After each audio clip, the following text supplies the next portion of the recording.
Los Angeles, on parle de plus en plus de la folie de Disney. Et on ne croit pas en ce film annoncé pour le 21 décembre 1937. 2 ans de travail et aucune avancée, en effet, cela fait un peu peur. Et d'ailleurs, on en est où financièrement ? Roy s'arrache les cheveux. La prévision était de 250 000 $. Nous voilà arrivés au 1,5 million.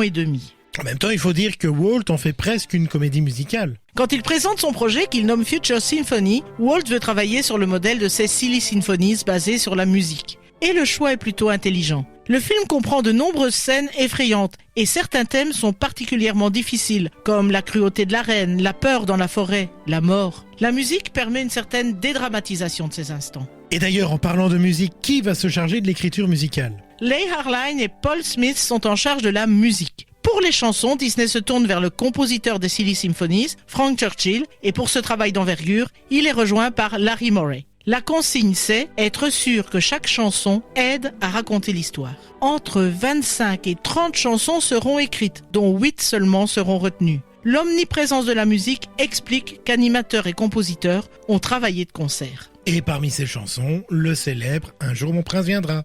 Elle est la chanson emblématique du film qui décrit l'espoir d'une jeune fille qui rêve de rencontrer son prince charmant. Pour ce moment de romantisme, il fallait une superbe ballade, mélodie douce tout en tendresse. Walt Disney lui-même a d'ailleurs participé à l'écriture de cette promesse future, mais qui souligne la vulnérabilité de la belle. Bref, on ne pouvait aller que vers un grand succès. Walt en est persuadé, mais n'oublie pas que le tout Hollywood doute de son projet. Arrive le 21 décembre 1937.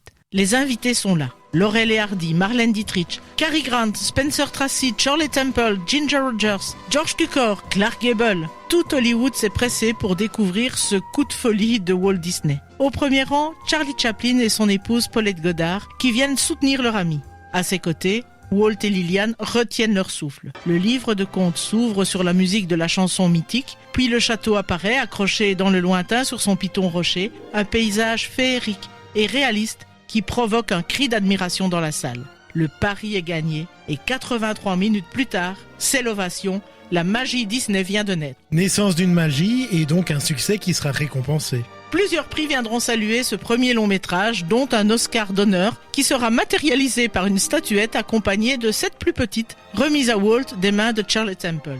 Et en ce qui concerne la musique, une récompense est attendue ? La musique est nommée aux Oscars 1939, ce qui est déjà un exploit. Mais la bande originale de Blanche-Neige et les 7 nains a surtout démontré combien le rôle de la musique est essentiel dans les films d'animation. Le travail conjoint entre animateurs et compositeurs a créé une osmose entre histoire et musique. La chanson devient alors une extension de l'histoire.